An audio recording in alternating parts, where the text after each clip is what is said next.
जय हिंद बच्चों, आप सभी के बीच में सरोज पथ क्लासेज की तरफ से आप सभी को हार्दिक बधाएं एवं शुभकामनाएं। मैं इस वीडियो में आप लोग के चार चैप्टर का मैं क्वेश्चन करवाने वाला हूं। फर्स्ट चैप्टर एक क्लास 10 का होगा बच्चों। किसका? तो क्लास 10 का होगा। पहला बात सुन लीजिए, ठीक है। चार चैप्टर का रिवीजन करेंगे। पहला चैप्टर है दोस्तों आप लोग का क्लास 10 का, ये मैथ का मैं रिवीजन सीरीज आप लोग के स्टार्ट कर रहा हूँ।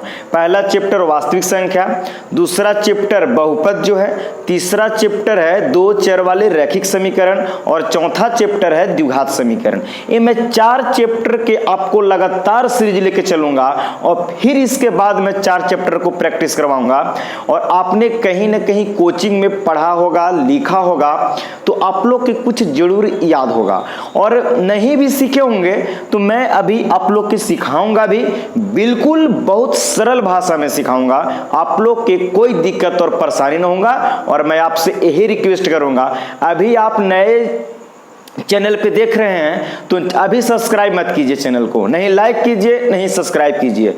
जब मैं आपको यहां से कुछ क्वेश्चन बताने के बाद आपको लगा कि मैंने कुछ सीखा हूं, तब मैं आपको बताऊंगा। मैं बताऊंगा क्या, आपको खुद लगेगा कि हाँ ये चैनल मेरे लिए लाभदायक है या नहीं, इस चैनल से मैंने कुछ सीख पाएगा कि नहीं, सीखा हूं कि नहीं। तो आपको दिल जब छू लेगा तो आप चैनल को सब्सक्राइब करके और बेल आइकन भी दबा लीजिएगा।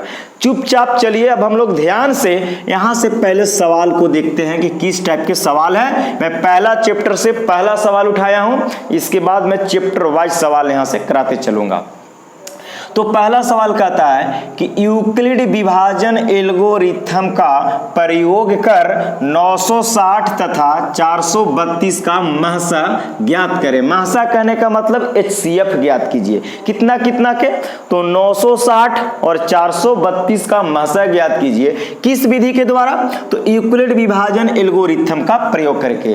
देखिए हम लोग बचपन में भाग विधि भी सीखे थे, लेकिन भाग विधि के द्वारा नहीं बनाना है, हम लोग के यूक्लिड विभाजन एल्गोरिथम का प्रयोग करना है। तो चलिए हम यहां पे किस तरीका से करेंगे इस सीखिए। देखिए 960 और 432 दिया गया है, तो इन दोनों में सबसे बड़ा 960 है और छोटा 432 है। तो बड़ी वाली संख्या को a माना जाता है। तो हम यहां a बराबर बच्चों a बराबर 960 लिख लेंगे और b बराबर छोटा वाला को b माना जाता है, तो छोटा वाला को मैंने 432 लिख लूंगा। देखिए बड़ा वाला संख्या को a मान लिया, छोटा वाला संख्या को b मान लिया। और यूक्लिड विभाजन प्रमेयिका आपको पढ़े होंगे तो याद होंगे, नहीं होगा तो आप सुन लीजिए कि यूक्लिड क्या बच्चों, यूक्लिड मैं लिख देता हूं, यूक्लिड विभाजन प्रमेय से, यूक्लिड विभाजन प्रमेय से। तो यूक्लिड विभाजन प्रमेय कहता है कि a बराबर बी क्यू प्लस के आर, a बराबर बी क्यू प्लस के आर होता है, a बराबर बी क्यू प्लस के आर होता है। तो बड़ा संख्या को मैंने a माना है और a बराबर यहाँ 960 है, तो मैं यहाँ पे 960 लिख दूंगा बराबर b का मान 432 है, तो b के जगह पे मैंने 432 लिख लूंगा गुना। देखिए b और q आपस में गुना में है, तो b के मान 432, q और r का वैल्यू पता नहीं है बच्चों, तो मैं अभी आपको एक तरीका बताता हूं, यहां से हम लोग ज्ञात करेंगे।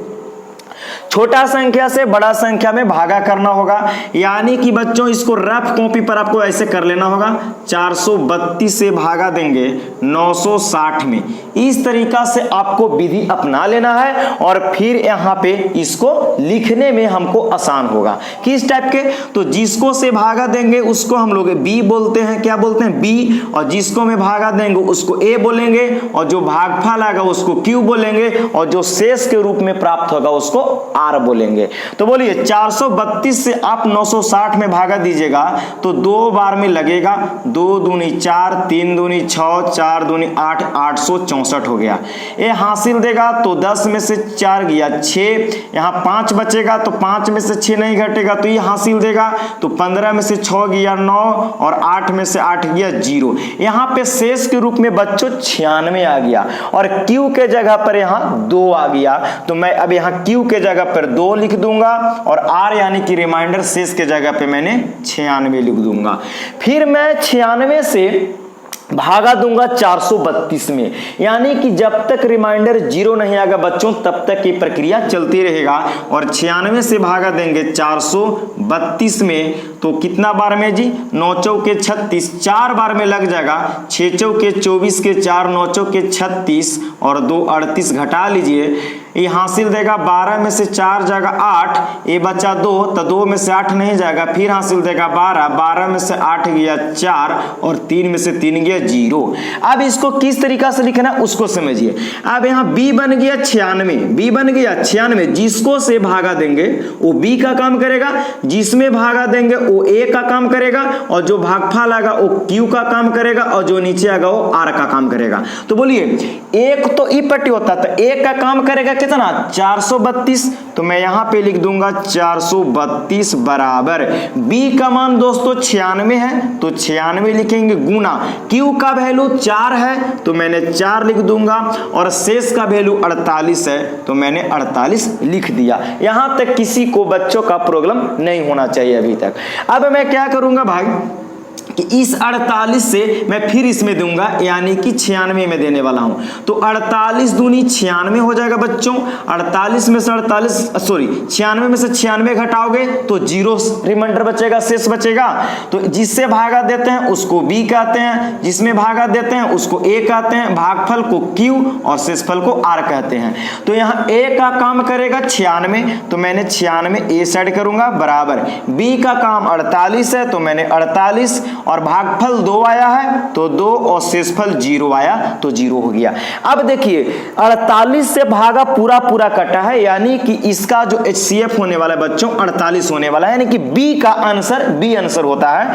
तो मैं अब लिख सकता हूं कि अतः कितना कितना का बच्चों, अतः 960 और कितना तो 432 का मासा, यानी कि HCF जो आने वाला है वो B आंसर होता है। तो B के रूप में यहाँ क्या प्राप्त हुआ 48, तो इसका भाई साहब आंसर 48 मेरा आंसर हो चुका है। आपको परीक्षा में इसी तरीका से बनाना है, ये आपको रफ में करना है समझने के लिए, और बाकी के इस तरीका से आपको पैटर्न पे बैठा देना है, और जो हमारा B जो होगा लास्ट में वही मेरा मासा यानी कि 48 राइट आंसर है। उम्मीद करते हैं बच्चों कि ये आपको सवाल मैंने बहुत अच्छे से समझाया होगा, और आप इस क्वेश्चन को नोट कीजिए, और इस टाइप के सवाल जितने भी हैं एनसीईआरटी या अदर बुक उसको सबको बना डालिए। तो चलिए पहला सवाल क्लियर हुआ, अब यहां से हम दूसरे सवाल को बनाने का प्रयास करते हैं, तब तक कॉपी में नोट कीजिए। ठीक है, आगे बढ़ते हैं।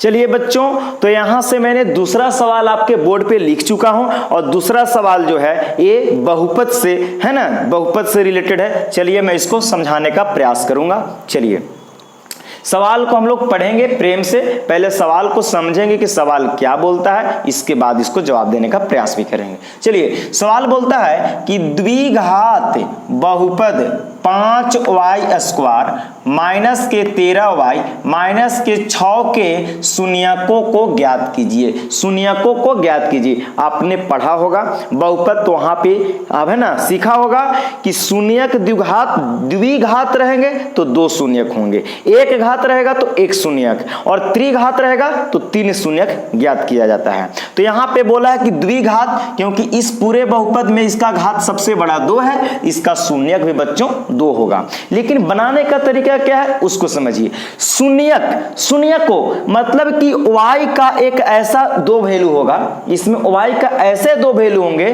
कि इसमें रखने के बाद पूरा इस बहुपद को हल करने के बाद 0 के बराबर कर देगा, उसी को हम लोग शून्यक कहते हैं। तो इस बहुपद को उतार लेंगे, पहले इसको हम सॉल्यूशन करते हैं, तो इसको लिख लेंगे 5y स्क्वायर माइनस के 13y माइनस के 6 और बराबर में बच्चों 0 लगाएंगे। क्यों जीरो लगाएंगे? क्योंकि शून्यक के मतलब जीरो होता है, तो जीरो जब शून्यक निकालना है तो जीरो से कंपेयर करेंगे, है ना, क्योंकि शून्यक निकालना है, इसलिए बराबर में हम जीरो कर देंगे। अब इसको बच्चों क्या करना होगा कि फर्स्ट इनटू लास्ट पे गुणनखंड तोड़ना होगा और गुणनखंड तोड़ के फिर इसको y का वैल्यू प्राप्त करना होगा। तो चलिए इसको प्राप्त करते हैं।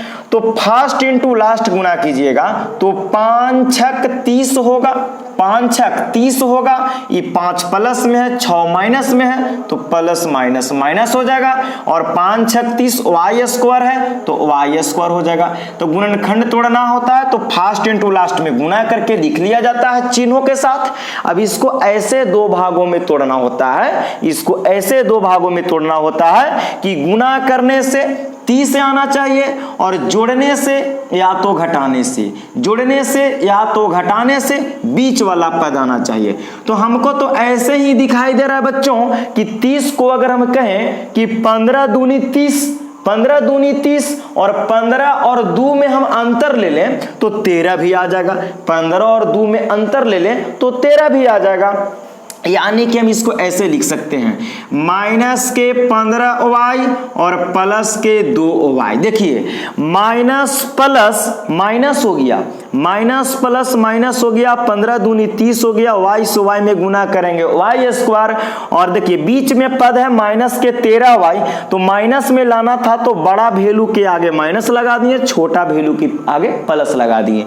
तो देखिए 15 गो y माइनस में है, 2 गो y प्लस में है, तो 15 में से 2 घटेगा तो 13 बचेगा, लेकिन माइनस की संख्या ज्यादा तो माइनस के 13 बचेगा। यानी कि हम इसको यूज कर सकते हैं यहाँ पे। तो कैसे? तो 5y स्क्वायर माइनस की 15y और प्लस के 2y और माइनस के 6 बराबर 0।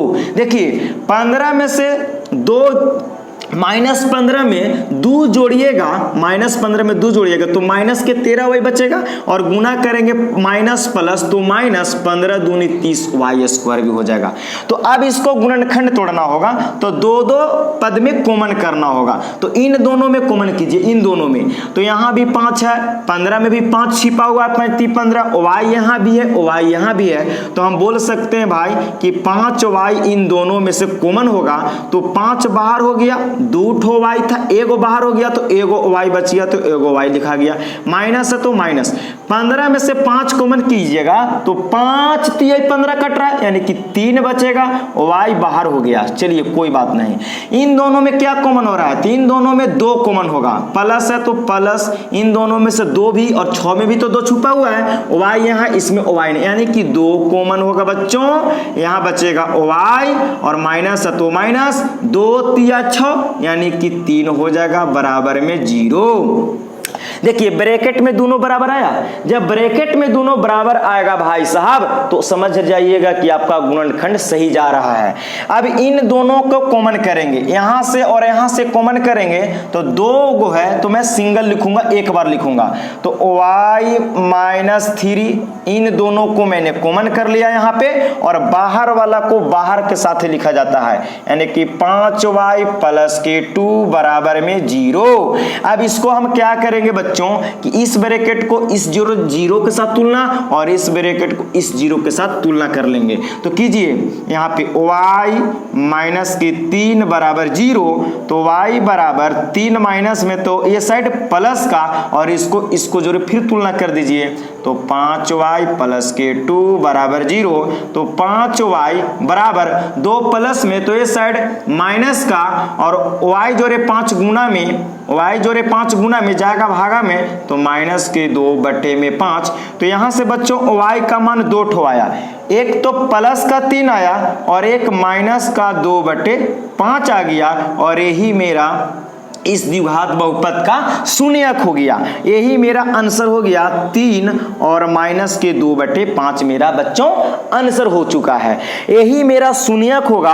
अगर y के वैल्यू आप 3 ले लीजिए या y का वैल्यू माइनस 2 बटे 5 ले लीजिए, इन दोनों में से कोई भी इस बहुपद में रखिएगा भाई तो आपको 0 दे देगा। मैं आपको जांच करके भी दिखा देता हूं कि ये मेरा जो y का मान आया है शून्यक, ये सही है कि गलत। मैं इसको जांच कर देता हूं।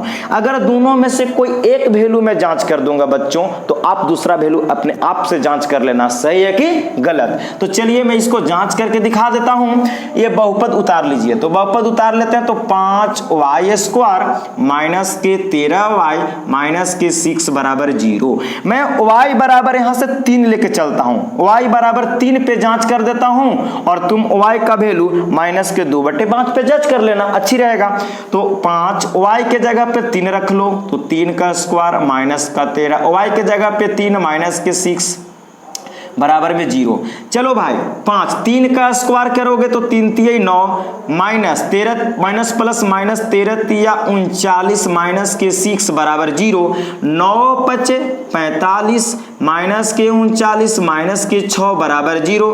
तो 45 माइनस के 39 माइनस के 6 माइनस की 45 हो जाएगा बराबर 0। 45 में से 45 घटेगा 0 बराबर 0। यानी कि y बराबर मेरा जो 3 है ये शून्य सेटिस्फाइड कर गया, इसलिए भाई साहब ये मेरा सही है। आप y का मान -2/5 भी इस बहुपद में रख के जांच करिएगा तो आपको 0 बराबर 0 LHS बराबर RHS ही आएगा। इस तरीका से बच्चों द्विघात बहुपद का शून्यक निकाला जाता है। तो आप इसको भी नोट कीजिए। मैं अगले सवाल की ओर बढ़ता हूं, आप इसको अच्छे से नोट कीजिए, ठीक है। ओके, चलिए क्वेश्चन नंबर 3 पे आते हैं। चलिए बच्चों, तो तीसरा सवाल मैंने आपको लिया हूं 2 चर वाले रैखिक समीकरण से। आपने पढ़ा होगा तो कुछ नहीं याद होगा, अगर नहीं पढ़ा होगा तो मैं सिखाने का प्रयास करूंगा, आप सीखने की कोशिश कीजिएगा, अवश्य सीख पाइएगा। चलिए सवाल कहता है बच्चों कि हल करें, क्या कीजिए, हल कीजिए कि x माइनस y बराबर 3 और फिर दिया है कि x/3 प्लस y/2 बराबर 6। यानी कि बच्चों यहां से हल करके हमको x का मान चाहिए और y का मान चाहिए। तो यहाँ पे 2 ठो समीकरण दे रखा है, इस समीकरण को हम हल करेंगे। देखिए 2 चर वाले रैखिक समीकरण को हल करने के 3 4 5 विधियां हैं। एक ग्राफ विधि से भी हल किया जा सकता है ना, और एक होता है आपको तुलनात्मक विधि से भी हल किया जा सकता है, फिर एक होता है प्रतिस्थापन विधि, दूसरा होता है विलोपन विधि और तीसरा होता है ब्रज गुणन विधि। 4-5 विधियां हैं। आपको जो सबसे आसान विधि होगा, और यहाँ पे भाई साहब कोई विधि का जिक्र नहीं किया है। यहाँ पे ये भी नहीं बोल रहा है कि प्रतिस्थापन विधि से हल कीजिए, ये भी नहीं बोल रहा है कि विलोपन विधि से हल कीजिए, ये भी नहीं बोल रहा है कि ब्रज गुणन विधि से। तो हम इसको कोई भी विधि से हल कर सकते हैं। जब कोई नाम धर के बोल देता तो मैं उस विधि का प्रयोग करता, ठीक है। तो चलिए इसको हम लोग बनाने का प्रयास करेंगे। जो दिया है इसको लिख लीजिए, यही सवाल है और इसको हल करके हमको x का मान और y का वैल्यू पता कर लेना है। तो देखिए x माइनस के y बराबर 3, इसका हम लोग मान लेंगे बच्चों समीकरण फर्स्ट। इसको हम लोग मान लिए समीकरण इक्वेशन फर्स्ट मान लिए। इसको से हम लोग पहले समीकरण निकालने की कोशिश करेंगे, क्योंकि इस रूप में ये नहीं है। तो यहाँ पे क्या करेंगे बच्चों कि सबसे पहले इसका भिन्न का जोड़ करेंगे। तो देखिए 2 और 3 का एलसीएम बच्चों 6 हो जाएगा। 3 से भागा दीजिएगा तो 6 में तो 2 बार में कटेगा, 2 से x में गुना कीजिएगा तो 2x प्लस 2 से 6 में भागा दीजिएगा 3 बार में कटेगा, और 3 से y में गुना कीजिएगा तो 3y बराबर में 6 हो गया। देखिए 6 नीचे भागा में बच्चों बराबर के ऊपटी गुना में जाएगा, यानी कि 2x प्लस के 3y बराबर में 6 गुणे 6 भागा से गुना में चल गया बच्चों। तो 2x प्लस के 3y 6 से 6 में गुना कीजिए 36। अब इसको हम लोग बच्चों मान लेंगे समीकरण सेकेंड। इस समीकरण फर्स्ट हो गया, इस समीकरण सेकेंड होगा। तो समीकरण 1 और समीकरण 2 से हम यहाँ हल करने वाले हैं, जिससे हमको x का मान प्राप्त होगा और y का मान प्राप्त होगा। तो देखिए सबसे आसान विधि जो है वो है आपको विलोपन विधि, और विलोपन विधि से मैं ही इसका हल करने वाला हूं। तो अब मैं बच्चों लिखूंगा यहाँ पे कि समीकरण 1 तथा 2c, समीकरण 1 तथा 2c। तो समीकरण 1 यहां पे है, मैंने इसको लिख लेता हूं, x माइनस y बराबर 3, ये समीकरण फर्स्ट है। और 2 कितना है तो 2x प्लस के 3y और बराबर में 36, ये समीकरण 2 है। अब देखिए बच्चों, विलोपन विधि में यही देखना होता है थोड़ा सा कि x का मान बराबर है कि नहीं या y का मान बराबर है कि नहीं। x का मान यहाँ कुछ भी नहीं तो बच्चों 1 छिपा हुआ है, यहाँ x का गुणांक 2 है, यहाँ y का गुणांक बच्चों कुछ भी नहीं तो 1 छिपा हुआ, 1 लगा सकते हैं, यहाँ y का गुणांक 3 है, नहीं तो x का गुणांक बराबर है इन दोनों में, नहीं तो y का गुणांक बराबर है। तो आपको क्या करना है कि चाहे तो x के बराबर कर दीजिए या तो y के बराबर कर दीजिए। अगर x के मान बराबर करना है तो पहला समीकरण से x का गुणांक से दूसरके में गुना कर दीजिए और दूसरका समीकरण से x का गुणांक से पहिलके में गुना कर दीजिए। अगर आपको y के बराबर करना हो तो y का गुणांक से पहिलका समीकरण से दूसरका में गुना कीजिए और दूसरका समीकरण से y का गुणांक को तीसरका में। तो यहाँ पे बच्चों देखिए, एक y का वैल्यू यहाँ माइनस में है गुणांक और y का वैल्यू एक प्लस में है। अगर हम y का गुणांक यहाँ बराबर कर लेते हैं तो समीकरण हम लोग आसानी से प्राप्त कर सकते हैं, क्योंकि यहाँ पे एक माइनस में है एक प्लस में है, जोड़ने से समीकरण कटेगा, इसलिए हम y को बराबर करने की कोशिश करेंगे। तो समीकरण 1 में देख रहे हैं कि y का वैल्यू यहाँ पे 1 है तो मैं दूसरका में 1 से गुना कर दूंगा, और इसमें देख रहे हैं कि y का वैल्यू 3 है तो इसमें मैं 3 से गुना कर दूंगा। देखिए, जब y को बराबर करना होगा तो y को गुणांक से ऊपर नीचे गुना कर दीजिए और x को बराबर करना होगा तो x वाला मान से ऊपर नीचे गुना कर दीजिए। तो 3 से गुना करेगा बच्चों तो इसमें भी गुना करेगा, तो 3 से 1 में गुना करेगा तो हो जाएगा 3x, माइनस है तो माइनस दे दीजिए, 1 से 3 में गुना करेगा तो 3y बराबर 3 से 3 में करेगा तो 9 हो जाएगा। अब 1 से इन सभी संख्या में गुना करेगा तो 1 से गुना करेगा तो कोई फर्क पड़ने वाला नहीं है, तो 2x से 1 में कीजिएगा तो 2x, प्लस है तो प्लस, 3y से 1 में कीजिएगा तो 3y और 36 से 1 में करेंगे तो 36। अब देखिए, ये जो समीकरण फर्स्ट आया और ये जो सेकेंड, इन दोनों समीकरण को हम यहाँ पे जोड़ेंगे। क्या करेंगे? जोड़ने से कट जाएगा, तो यहाँ पे लिख देते हैं कि समीकरण 1 प्लस 2। समीकरण 1 प्लस 2 कहने का मतलब है बच्चों कि समीकरण 1 और 2 को हम जोड़ रहे हैं। क्यों जोड़ रहे हैं? कि 1 का वैल्यू माइनस में, 1 का वैल्यू प्लस में, y वाला वैल्यू कटने वाला है। अगर मान लो कि प्लस माइनस में नहीं रहता तो मैं घटाता तो फिर कटता, इसलिए मैं जोड़ दिया। तो जोड़िए, 3 और 2 जोड़िएगा तो 5x प्लस 5x हो जाएगा, 3x और 2x 5x और 3y माइनस में 3y प्लस में, तो प्लस माइनस कट गया बराबर, और 36 और 9 जोड़िएगा बच्चों तो 45। तो x बराबर क्या होगा? 5 गुना में है x के साथ ही बच्चों तो भागा में चला जाएगा, तो 45 बटे में 5 हो जाएगा। 45 बटे में 5 तो 5 से 45 9 बार में कटेगा बच्चों, x का मान यहां से मेरा 9 आ गया। x का मान कितना गया बच्चों? 9। x का मान मेरा 9 आ गया, मुझे y का भी वैल्यू निकालना है बच्चों, तो मैं यहां लिखूंगा कि अब y का मान समीकरण y का मान, चाहे तो आप समीकरण 1 में रखिए या तो समीकरण 2 में रखिए, कोई समीकरण में रखिए, आपका x का वैल्यू आ गया है और x का मान, x का ना मान आया है तो x का मान x का मान आया, तो x का मान समीकरण चाहे तो 1 में रखिए या तो 2 में रख सकते हैं। तो हम 1 में रख लेते हैं, आपका मर्जी 2 में भी रख सकते हैं। तो समीकरण 1 में रखने पर तो x का मान कितना है बच्चों? तो 9 है, तो मैं यहाँ पे लिख लेता हूं कि x का मान 9 है और समीकरण 1 में रखना है, तो समीकरण ये देखिए 1 यहाँ है, इसको उतार लीजिए, तो x माइनस वाई बराबर 9, और x का वैल्यू कितना है जी? तो x का वैल्यू बराबर में x माइनस वाई बराबर 3 दे रखा है, तो 3 लिख दीजिए, x माइनस वाई बराबर 3 था, समीकरण 1 लिखा गया, x का वैल्यू 9 है, x के जगह पे 9 रखिए, माइनस के y बराबर में 3। अच्छा, 9 प्लस में बच्चों ओ साइड जाएगा, माइनस में हो जाएगा, माइनस को y बराबर 3, और 9 प्लस में इधर आएगा तो माइनस में, तो माइनस को y बराबर 3 में से 9 घटेगा, माइनस का 6, माइनस माइनस कट जाएगा, दोनों साइड में माइनस है, माइनस कट जाएगा बच्चों, और यहाँ से y का मान कितना बचेगा, तो 6। तो देखिए y का मान बच्चों 6 आ गया और x का मान 9 आ गया। ये मेरा राइट आंसर हो गया इस समीकरण x और y का मान आ गया मेरा। अब आपको लग रहा होगा कि सर सही है या गलत है, तो मैं इसको जांच कर सकता हूं बच्चों। x का मान 9 है, y का मान 6 है। आप चाहे तो समीकरण इसमें रख के वैल्यू जांच कर सकते हैं या तो इसमें भी रख के जांच कर सकते हैं, कोई दिक्कत नहीं है। अगर x के मान 9 है तो 9 रख दीजिए यहां जांच करने के लिए, और माइनस y का वैल्यू 6 आया है तो 6 रख दीजिए और बराबर में 3।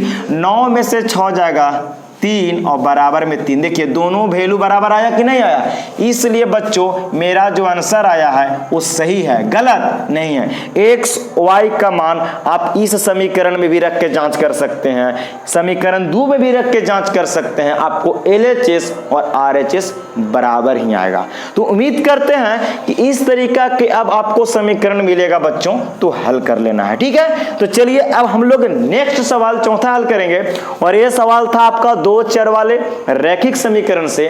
अब हम लोग द्विघात समीकरण से एक क्वेश्चन उठाते हैं और उसको हल करने का प्रयास करते हैं। बहुत अच्छे तरीका से आपको समझाने का प्रयास करूंगा, आप पढ़े होंगे तो बिल्कुल बहुत अच्छा से समझ में भी आ रहा होगा। आप इसको कॉपी में नोट कर सकते हैं। और चलिए मैं नेक्स्ट सवाल यहां पे लगाता हूं, आपको फिर बना के दिखाता हूं। चलिए तो क्वेश्चन नंबर चौथा मैंने लिख लिया बोर्ड पे, अब इसको समझाने का प्रयास करूंगा, आप लोग भी बनाने का प्रयास कीजिएगा। सवाल बोलता है कि द्विघात समीकरण 16x² माइनस के 8x प्लस के 1 बराबर 0 के मूलों की प्रकृति ज्ञात कीजिए। मूलों की प्रकृति, देखिए यहाँ पे द्विघात समीकरण दिया है, तो द्विघात समीकरण में इसका घात 2 है तो x का मान बच्चों 2 ठो आने वाला है। वहां पे पीछे आपने देखा था कि द्विघात बहुपद में भी y का वैल्यू अभी 2 ठो निकाले थे, उसको हम लोग शून्यक के नाम से बोलते हैं, और इसमें हम लोग मूल के नाम से जाने जाते हैं द्विघात समीकरण में।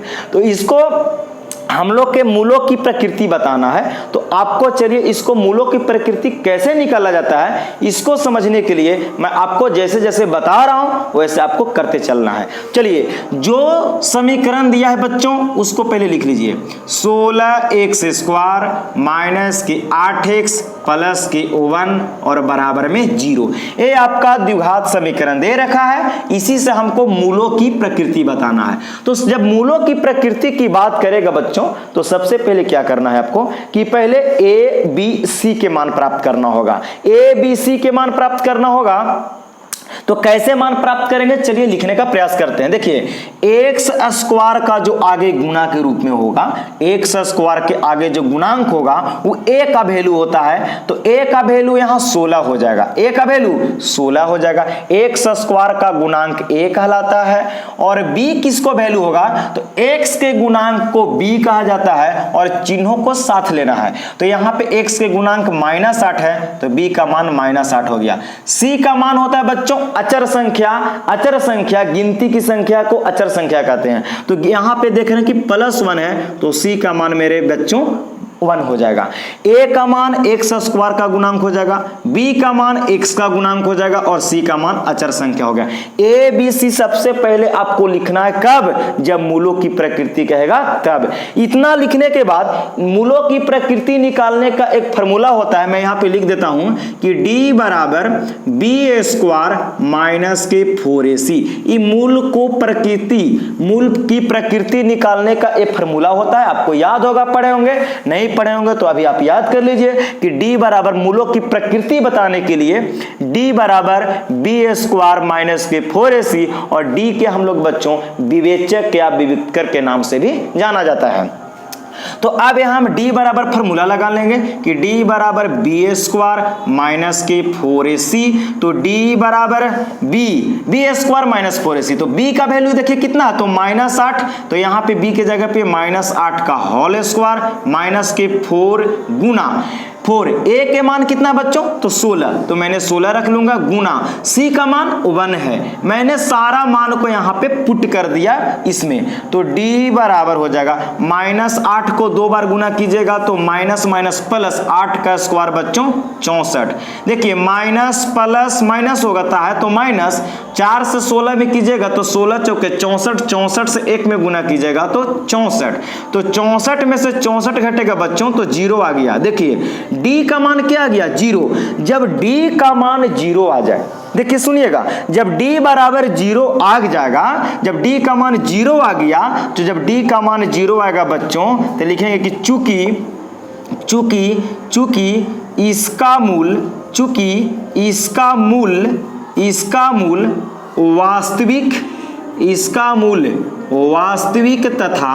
वास्तविक तथा बराबर होगा,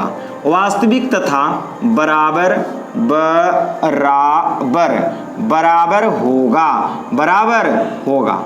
यही मेरा बच्चों मूल की प्रकृति हो गया। इसका मूल जो होगा बच्चों कब, जब d बराबर 0 वैल्यू आ जाए, d का मान अगर 0 आ जाएगा तो इसका मूल जो होगा वास्तविक होगा तथा बराबर भी होगा। अच्छा इसको कंडीशन समझिएगा, जब d का मान 0 होगा तो वास्तविक होगा, मूल कुछ होगा वास्तविक होता है और साथ में बराबर भी होता है, वास्तविक भी होता है बच्चों और बराबर कब, जब d का मान 0 होता है तब। और दूसरा कंडीशन सुनिए, जब d का मान बच्चों बड़ा हो जाए 0 से, d का मान 0 से बड़ा हो जाएगा बच्चों तो ए भी वास्तविक ही होगा। क्या होगा, वास्तविक तो होगा ही होगा, बाकी बराबर नहीं होगा, यानी कि असमान आएगा। क्या हो जाएगा, असमान बोल सकते हैं या तो इसी को भिन्न कह सकते हैं, क्या भिन्न आएगा। और तीसरा कंडीशन होता है भाई कि अगर d का मान 0 से छोटा हो जाए, d का मान बच्चों अगर 0 से छोटा हो जाए तो लिखेंगे कि कोई वास्तविक मूल नहीं होता है, कोई